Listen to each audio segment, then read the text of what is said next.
1, 2. 1, 2, 1, 2. Je m'entends? Ouais. On peut. Ouais, on peut y aller? Bon. Eh bien, bonjour à tous. Donc déjà, je suis heureux de vous accueillir en nombre aujourd'hui. Merci d'être venus. Donc je me présente, je suis Yorick Fizel, je suis manager de la prescription nationale chez Dekin. Et à ce titre, je vais vous parler de l'évolution des pompes à chaleur dans la perspective bas carbone, qui est le sujet du moment actuel. Déjà, je voulais vous rappeler le contexte qu'on a tous vécu cet été. Je vous rappelle, on a vécu des inondations en Allemagne, en Belgique aussi, des feux assez conséquents en Grèce. Je ne vais pas vous faire le tour de la planète des problématiques que l'on a rencontrées, mais je pense que ça fait écho à pas mal de choses que vous avez vues cet été. Et je vous rappelle aussi qu'on a eu le rapport du GIEC qui est tombé au mois d'août de cette année et qui fait un lien très particulier entre le réchauffement climatique, les problématiques que l'on rencontre et l'activité humaine et l'impact carbone. D'où l'importance actuellement de ce genre de manifestations comme Energy Meeting et de tous jouer sur ce que l'on peut faire pour baisser le niveau carbone. Alors, ce qui est intéressant aussi, c'est que l'État français a rappelé en début d'année, avec l'objectif national, la neutralité carbone à horizon 2050.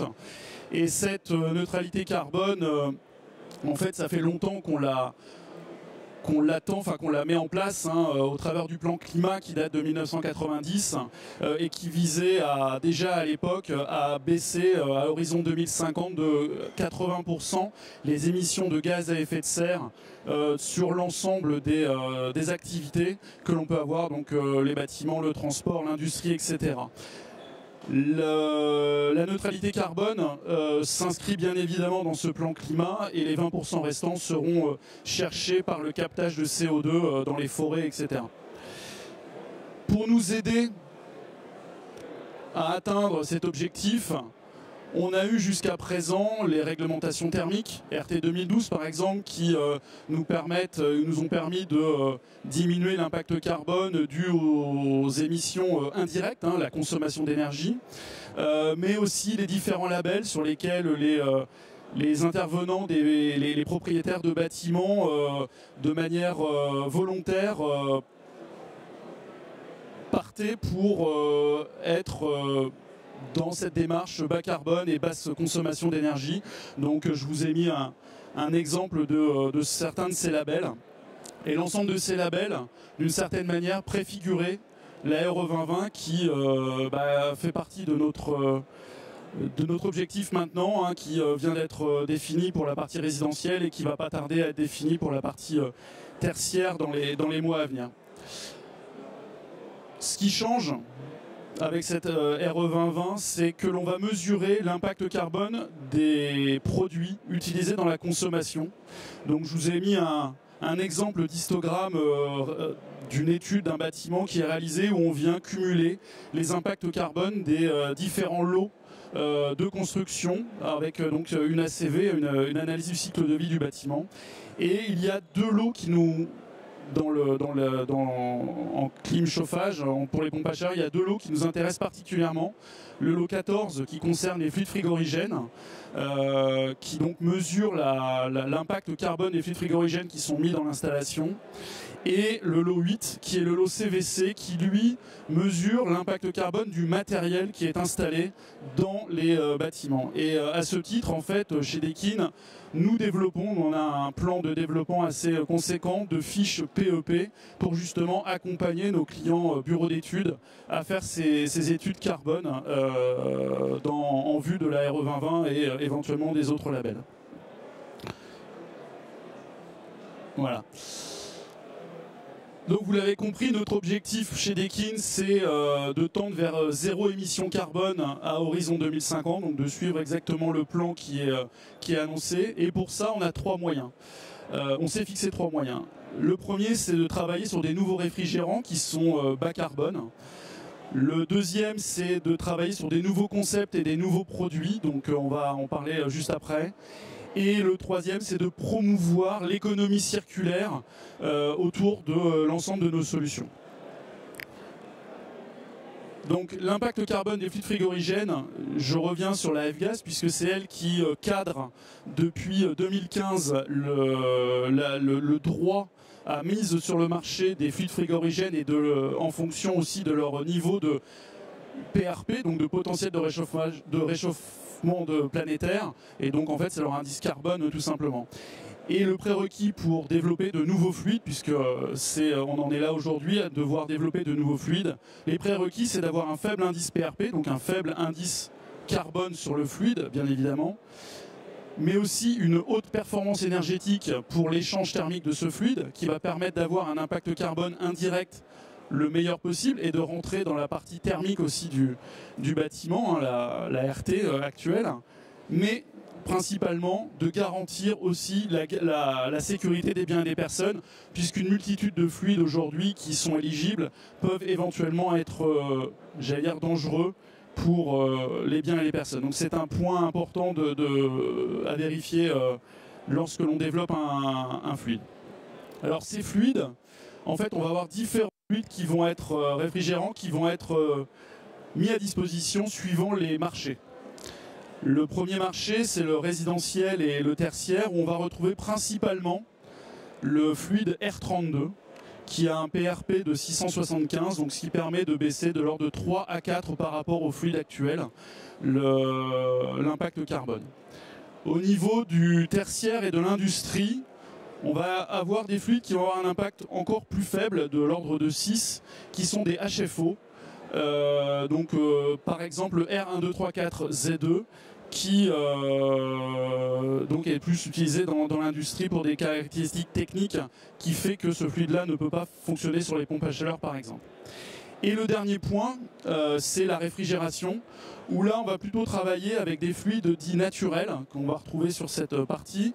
Donc le CO2 en fait partie, il a un PRP de 1 puisque c'est la base de mesure de l'impact carbone des différents fluides, mais on va retrouver aussi par exemple l'ammoniac qui lui va avoir un PRP de 0, mais avec d'autres conséquences pour les personnes potentielles. Alors je voulais vous faire un état des lieux assez rapide de l'offre d'Ekin sur l'ensemble de ces marchés, puisqu'on a une offre globale, potentielle, avec des produits qui ont un faible impact carbone. Donc les pompes à chaleur résidentielles déjà, qui permettent de faire le chauffage et l'eau chaude sanitaire dans les projets résidentiels, que ce soit collectif ou individuel. Les produits split et Skyr, donc là on va pouvoir monter jusqu'à des puissances de l'ordre de 15 à 20 kW pour soit du résidentiel, soit du petit tertiaire, mais aussi des produits tels que les VRV, toujours en détente directe, qui passent petit à petit au fluide R32 avec une technologie bien particulière, j'y reviendrai juste après. Lorsque l'on monte en puissance, on va passer sur de l'eau glacée. L'intérêt de l'eau glacée, ça va permettre de confiner en fait les fluides à l'extérieur du bâtiment, et donc on va retrouver des pompes à chaleur qui vont aller jusqu'à l'ordre de 600 kW en froid et en chaud, donc sur du RO en fait, avec du fluide R32. Et pour l'industrie ou le très grand tertiaire, là on va être plutôt sur des groupes qui vont fonctionner en froid seul. Avec des fluides 1, 2, 3, 4, Z2, donc je vous rappelle avec un PRP de 6, et là on va pouvoir monter jusqu'à environ 1500-1600 kW fournis. Donc là on va pouvoir travailler vraiment sur des très grandes puissances.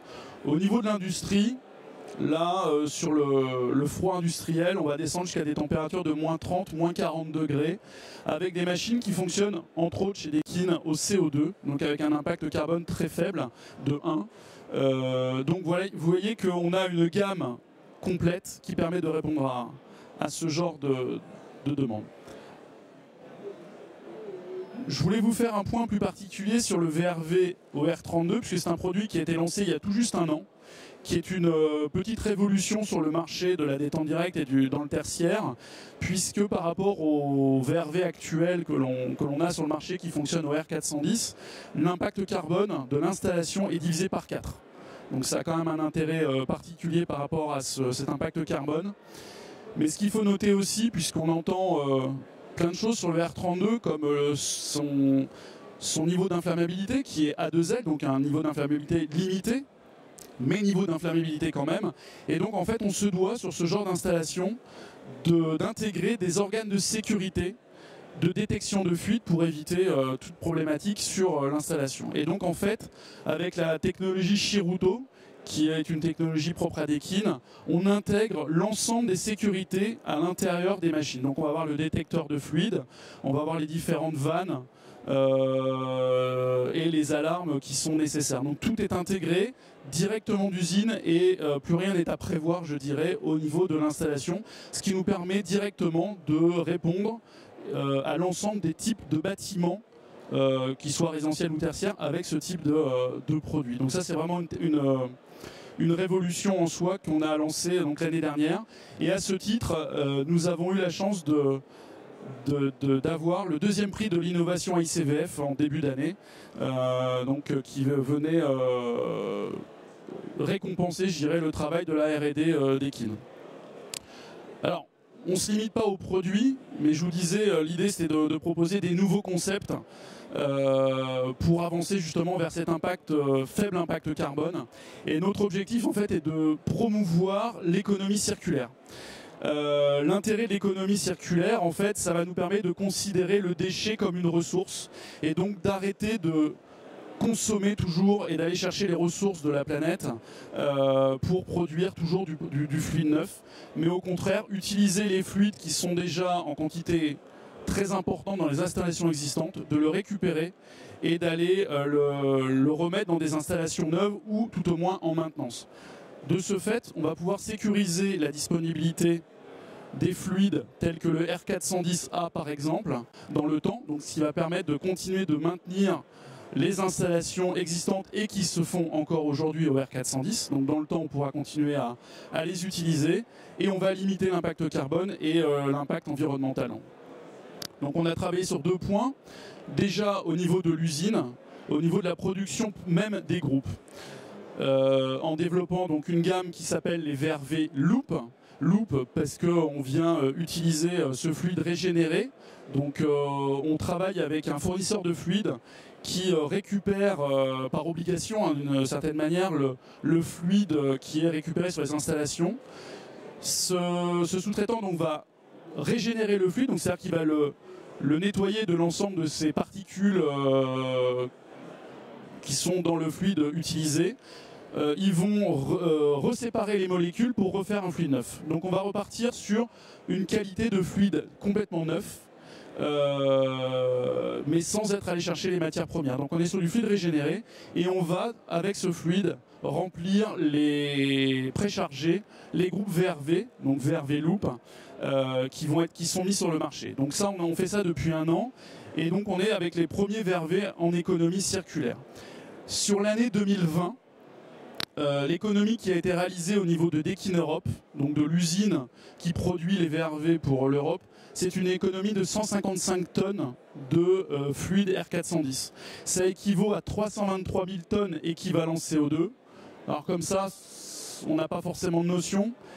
Je suis allé rechercher, en fait, ça correspond aux émissions de gaz à effet de serre d'une ville de 30 000 habitants. 30 000 habitants, c'est Saint-Cloud, ça va être Dreux, ça va être Lens.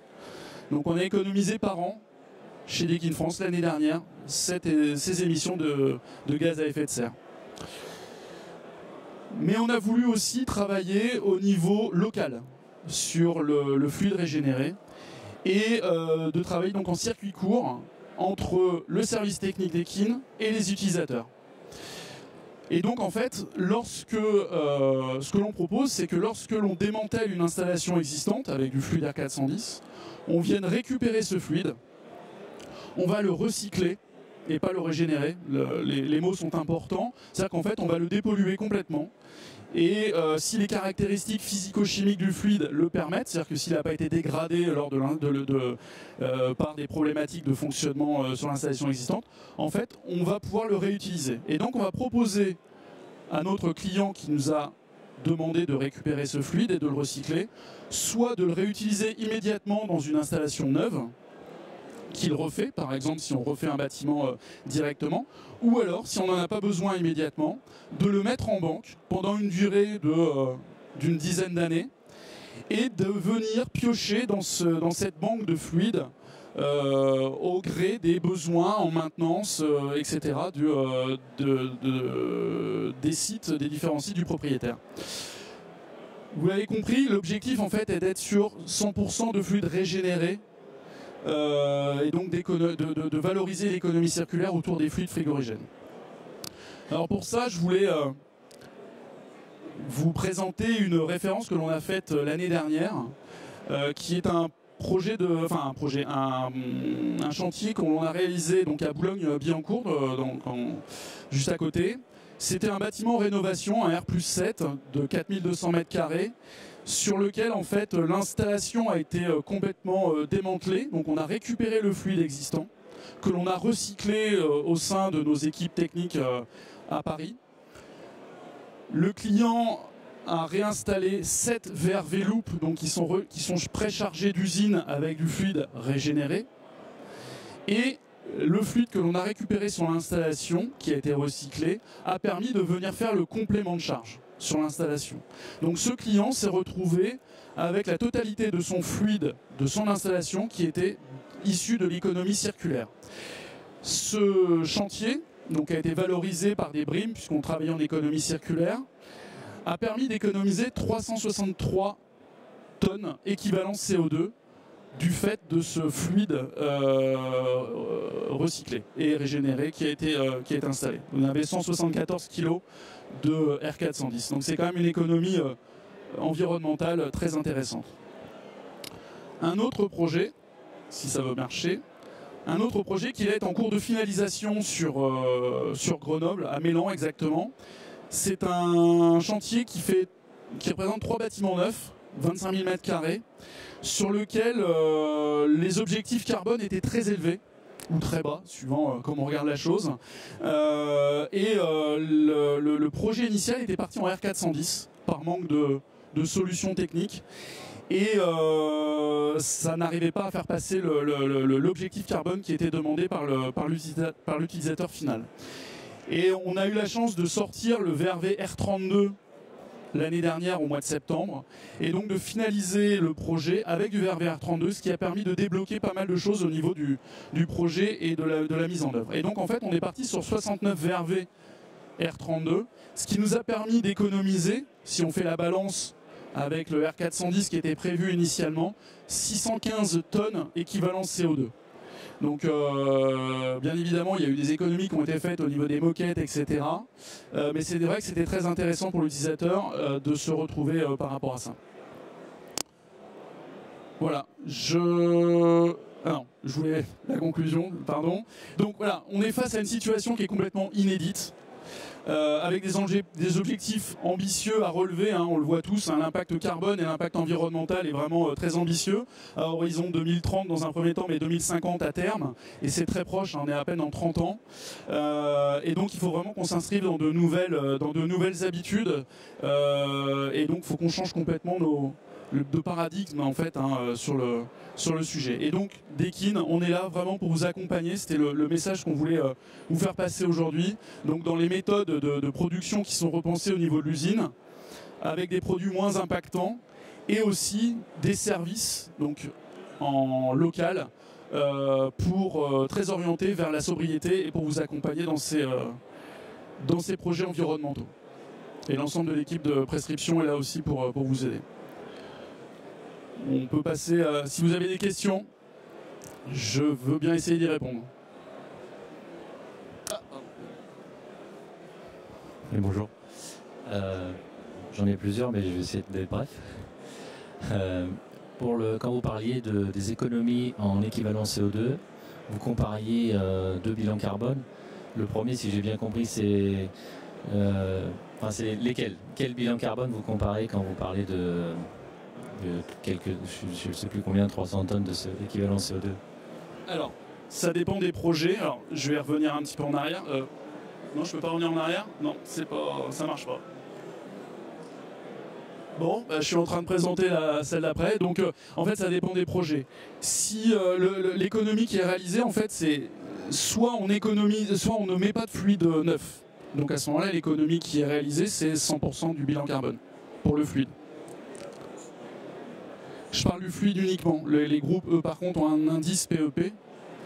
Par contre, lorsqu'on est sur du R32, je compare l'impact qu'aurait eu le R410 avec l'impact qu'a réellement le R32 avec son GWP de 675.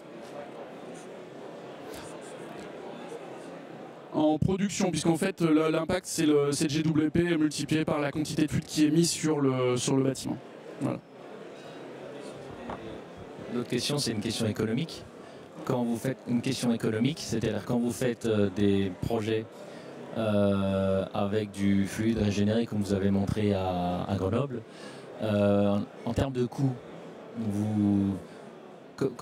qu'est-ce qui fait qu'aujourd'hui le choix est pertinent économiquement pour vous et peut-être pour votre client?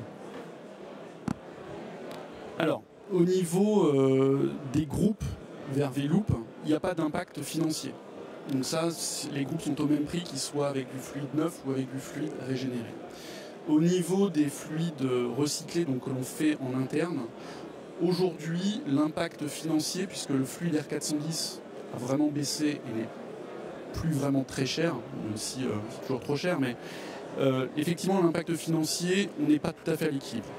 Par contre, l'intérêt, c'est si on met ce fluide en banque pour l'utiliser dans les années futures, le coût sera fixe par rapport à la main-d'œuvre, mais par contre, du fait de la rareté et de l'obligation de diminuer les GWP, enfin le niveau carbone de mise sur le marché, en fait, mécaniquement, les fluides vont augmenter en termes de prix par rapport à leur GWP. Ça va être indexé sur le GWP. Et donc, on fait le pari que d'ici 2, 3, 4 ans, le fait d'avoir stocké du fluide à partir de maintenant sera plus économique dans 3-4 ans de récupérer ce fluide qui aurait été mis en banque. Voilà, c'est des projections.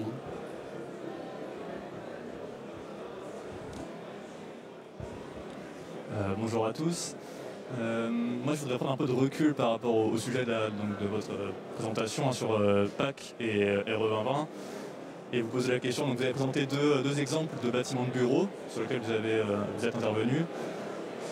Comment est-ce que vous voyez à court terme, et par court terme j'entends donc 2025, c'est l'horizon de la RE2020 pour le collectif où la pompe à chaleur a peut-être beaucoup moins pénétré que dans l'individuel ou dans le tertiaire.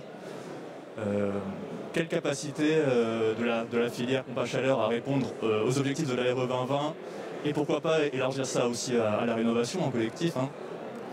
Voilà, quelle capacité, quel défi, et est-ce que vous êtes confiant sur cet horizon-là de pouvoir répondre à une demande qui devrait être croissante sur ce secteur-là?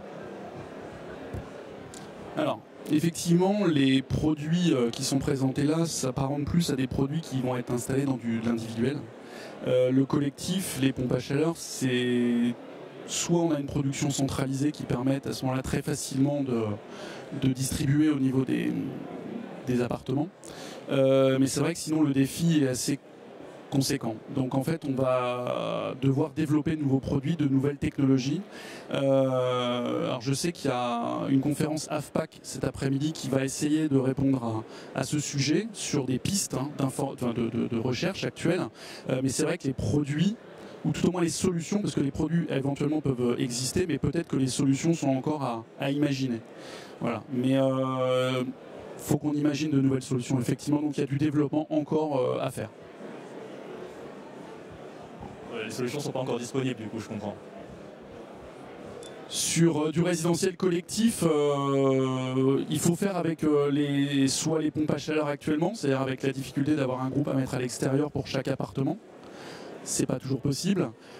Sinon, d'avoir une production centralisée, ce que l'on fait de temps en temps, hein. On a actuellement déjà des projets en collectif avec des productions centralisées type VRV, par exemple, où là, mais ça doit être pensé dès l'origine. Voilà, après, c'est vraiment des solutions nouvelles à trouver. On entend parler pas mal de géothermie aussi, mais ça, c'est des choses à développer dans le futur, et de la production surtout centralisée, je pense, par bâtiment ou par îlot dans les villes.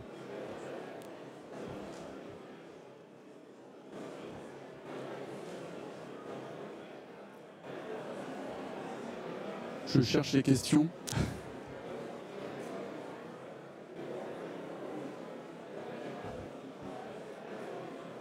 Bon.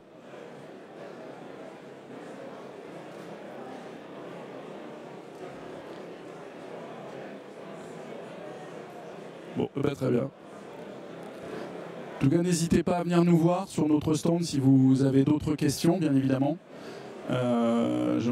Je serai présent et l'ensemble de l'équipe d'Ekin sera présente pour essayer de répondre à vos questions. Voilà, merci.